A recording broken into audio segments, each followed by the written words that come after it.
above the seventh, in the seventh sphere, there's a special thing that happens to you. You actually start processing everything you do with your soul, with your emotions. You don't think about what you do anymore. Does that sound wonderful or what? You don't have to think about what you do anymore. You just do it. You just go ahead and do it. You feel everything.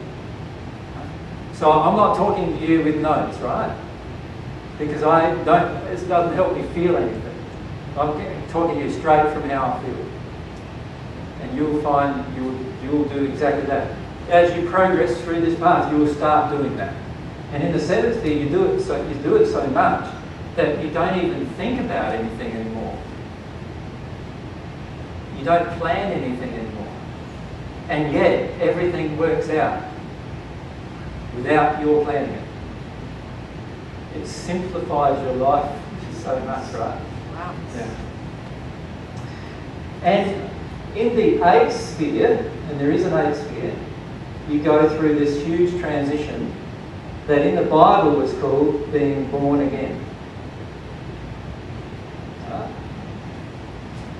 Now, I'm not saying like this in a religious sense. Your soul, what happens to your soul is your soul becomes divine in that you become at one with God at the eighth sphere. So this part, the eighth sphere, is the first time you become at one with God. There is so much of God's love in you that you cannot do anything that's out of harmony with it. Is this while we're here on the earth plane in physical form? Yes. I thought these spheres were in the first sphere is the spirit world, and these are all dimensions, but remember, right now, you are a spirit form. You have a spirit form. You have a soul form. Does that make sense? The soul form is wherever your development is. So let's say right now my development was in the second sphere, then my soul form and my spirit form, every time I go to sleep, that's where I'll be living. Does that make sense? You can do this here. All of this is possible here, as well as in the spirit world. What I'm saying applies to spirits who are here listening, as well as to all of us who are here in physical form. Yeah? It's identical. You can progress this way. When you get to the eighth sphere, you become born again. Jesus was born again in the first century. Remember, he said those words in John chapter 3. I know if you read the Bible. And many don't anymore, right? But it uses the term born again. The spirits who are above there, when you talk to them, they call it the new birth.